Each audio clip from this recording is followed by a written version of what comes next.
Central Point Church of Christ, Bloomington, Illinois, the place that we affectionately call the Bloom, for it is the place where the people of God are blooming in his righteousness and in his favor. Listen, brothers and sisters, we welcome you back to Determined to Rise, lesson number 17. It's been a minute since we've been with you. A lot of things going on, relocated to a new church building, trying to get some things done, a lot of personal things going on, a lot of family members, personal friends passing away. Just a lot going on, brothers and sisters, but we're glad to be back with you on today. Listen again, Determined to Rise, written by Anthony Carter, a great young man, servant of God from Chicago, Illinois, worshiped with the Sheldon Heights Church of Christ, and just happens to be one of my dear cousins. And we're on step number 4. And this is defining the you and becoming who you are. And so the theme of lesson number 7 and step number 4 is do you. Now remember, this is a self-help book to help you really come to the person whom God has truly created you to be, engaging the gifts and the skills that God has given you in your life. So let's get to it, brothers and sisters. What a wonderful feeling it will be, and is for some who finally get to do you. When you get to that point, that's a wonderful feeling. No doubt the process to getting to this point of doing you have taken some of us longer than others. It has taken years for some people to get to the point of being you and doing who you truly are. It can be sobering to reflect back on your journey of what you have gone through to get to doing you, as well as verbally being able to verbally state the definition of you. Remember, that you have to own your own definition. You have to write the definition for who you are based on what God has given you in your spirit. And of course, the second phrase of determining you may have required some of you to go back to school. It may have required some to change their careers. Some of us may have had to move to a different location and read several books, or even start going to church again. Yes, brothers and sisters, no doubt about our journey that some of us have been made stronger and wiser because of the adjustments that we've had to make and the journey of life that we've been on to come to where we are. And as I said, many times it's different changes for different people. And sometimes it's just getting back connected with your creator. He who created you. You were created and designed by purpose. Don't you ever let anyone make you think or feel that you were a mistake. I don't care what the circumstances were around your birth. Listen, if man and woman engage in the natural process that God has ordained and set in place, and you come into this world, you have come with purpose. Then, of course, all of us have had our distractions in our journey of life. Some of our distractions originate within us. They're our own fault. Some of our distractions are without. And you know what that really means, don't you? We call some distractions because of our smart selves. We done got a little education, done got out and got on our own, and think we know a little more than we really think than we really know. And so some of these things, some of these distractions has been caused by us, but then some of them have been caused due to things beyond our control from without. But brothers and sisters, we thank God. We thank God and we celebrate the fact that you have now come to this place in life to live and do you, and working in your area of giftedness. That's what doing you really is. It's all about you getting to a place where you hone your skills and you recognize your natural talents that God has given you, and you just simply operate within your gifts and within your talent. One thing my dad taught us early, he had 3 sons, was training for ministry, and one thing I vividly remember, one lesson he taught me specifically, I remember, was to know your limitations. Do not allow anybody to pump you up and push you into an area where you know you don't belong. Don't get nobody to get you to do something that you know you don't have anything knowledge of and don't have any business doing. Know your limitations. That's a great piece of advice that you can carry with you through life. It'll save you from a lot of embarrassment, a lot of pain, and a lot of hurt. Tony, in his book, Tony likened the ability to do you to using a gift that you really enjoy. Tony once again uses his children to drive a point. He declares that their favorite time of year was Christmas time, and they would wake up at the crack of dawn and run downstairs to the Christmas tree. And of course, as a ready and excited parent, Tony would be ready with his video camera, waiting to see the smiles on their faces as they would rip into their gifts and into their presents. And Tony would often leave some of the gifts boxed up and unwrapped and unassembled. Now, and when the children would see these particular gifts, they would see the picture of what's on the inside of the gifts. They would be blown away with excitement. And Tony recalls the joy that he used to receive and the experience in helping his children to assemble those gifts and to play with them over and over again through the night. But now this next thing I experienced, I know many of you out there have experienced it just like Tony. He said, of course, the very same gifts that they will play with over and over again that particular night, those very same gifts will be abandoned by morning. And they will be abandoned because children have short attention spans. But not just children. How many of you have craved and craved for something, that certain outfit, that certain purse, brothers, that certain trinket, little toy, and then it soon loses its excitement. He mentioned all of that because the gift of knowing and doing you comes from your Creator. He's going to show a parallel, how children get excited about things and then shortly they lose interest. Well, the gift of being you, Tony says and declares, and I agree with him wholeheartedly, comes from your Creator. And like Tony with his children at Christmas time, your Creator has a huge smile of joy while watching you open, assemble, play with, and experience and master your gift that He has gifted you with. Beloved, God will help you to assemble your gift. He will help you piece it together until it becomes completely ready for good use. That's what He'll do.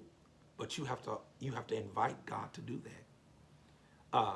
Your job is to be excited. Yeah, God gives the gift. He wants to see you excited. Your job is not to abandon the gift that God gives you in your next day. That's a colloquial thing, if you will, or it just doesn't mean next day, 24 hours. It's talking about your next period of life after you discover your gift. Don't abandon it. Don't let that gift become old to you. If you've been gifted with something, God expects for you to use it. He expects you to be excited about it. You ought to have enthusiasm like a child and use the gift and use it to the best of your ability. God wants you to be happy with your gift and use it over and over and over again, and ultimately for His glory. Beloved, here's your joy. Here's your joy. When you begin to do you, you gain an enthusiasm beyond measure. How many of you know out there in the cyber sanctuary, how many of you know sitting in your cyber seats that can't nobody do? So yes, nobody can do you like you. Let the haters keep on hating. Let others try to imitate, but nobody can do you like you. Uh, they can't talk like you. They can't walk like you. They can't dress like you. They can't play like you. They can't work like you. They can't ride like you. Turn to somebody and tell them, I'm me all by myself. Yeah, you're you all by yourself because God made you uniquely to do you, not to do your mother, not to do your dad. They may have been wonderful people. Your grandparents, they may have been wonderful, but God didn't create you to do them. He did not create you to do your uncle or to do your aunt or your older sister. That's not what God created you for. God created you, beloved, to do you. Nobody can do you like you. When you do you, you will think differently. You will become optimistic. You will have a renewed hope about you. Your reality will cease to be life circumstances that exist around you. Let me say that again. When you get to the point of truly doing you and accepting who you are and using the gifts that God has given you, your reality will cease to be the circumstances around you. Now, beloved, life circumstances will still be alive and well. Don't get me wrong. But they will soon fade into the background of your life. They will be overshadowed by the reality of the joy that surrounds the ability that you have to play with your gift every day, your gift of you. In other words, circumstances will still be there, but they won't affect you. They won't overshadow who you are. But that's not all, friends. That's not all. New frontiers of opportunities will present themselves to you when you be you. You will see doors start to open and friendly hands will be given and extended and outstretched to you. Why is that? Because people see something natural. Believe it or not, people may not say things, but people can tell when someone is not comfortable in their skin. They can tell when somebody is not comfortable with something they're doing. They may not argue with you. They may not challenge you. They may not say anything, but people can see when people are being phony or not being who they really are. Sensational saints, it is a fact that many people are drawn to an individual who is content and who is operating in their own area of giftedness. Yeah, that's a drawing card many times for people, a drawing card. Family, listen, I'm reminded of a very popular proverbial phrase from the 16th century that was first used in a poem by William Turner in 1545. And it went something like this: birds of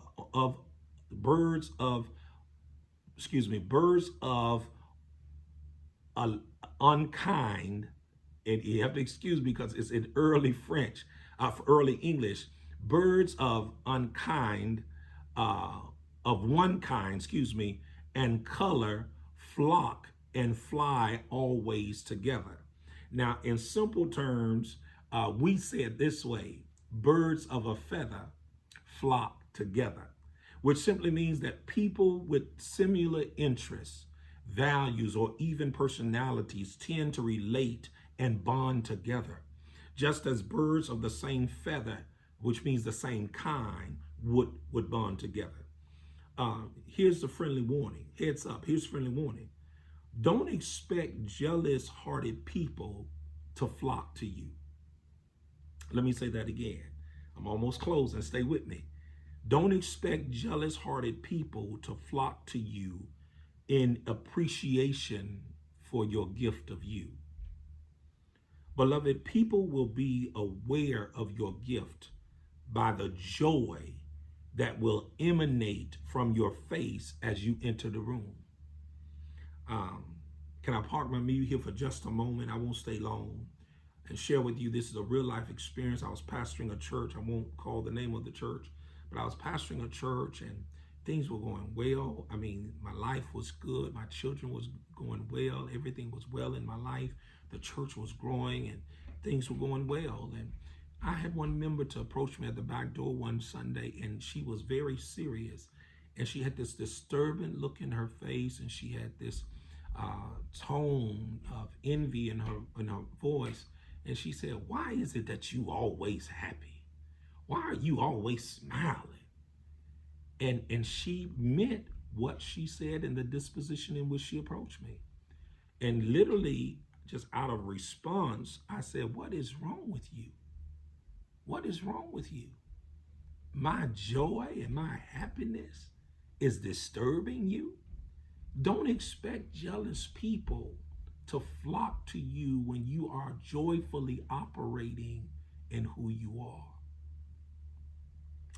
Anyway, as I close, when you are really enjoying and using the gift of you, the definition of the new you will begin to spread throughout the community of your life. It will begin to spread like wildfire, and people will come to you to share in the gift that you have, that gift of you. People will begin to invite you into their life. They will begin to invite you for job opportunities. They'll begin to invite you just to have be a part of their social circle. When you be you, nobody can be you like you. And no one, listen to me carefully. Now, this is not intended to make you arrogant, because arrogance is a negative behavior. But we're talking about operating in the gift of you whom God has created. When you are you, no one can do what you do like you do. Now, do not get beside yourself and think nobody can do what you do.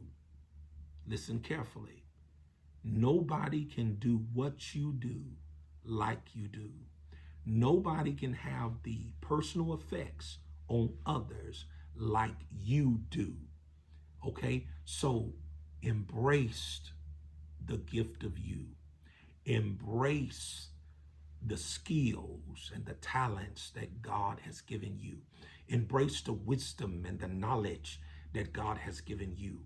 And most of all, don't just use it for your benefit. Use it for the benefit of others and unto the glory of God. Till next time, beloved, think on these things that we've shared with you today. Do you, because nobody can do you like you. And do you to benefit others and to give glory to God. I commend you to God and the word of his grace, which is able to build you up and give you an inheritance among the sanctified. May God bless you and keep you, is my prayer.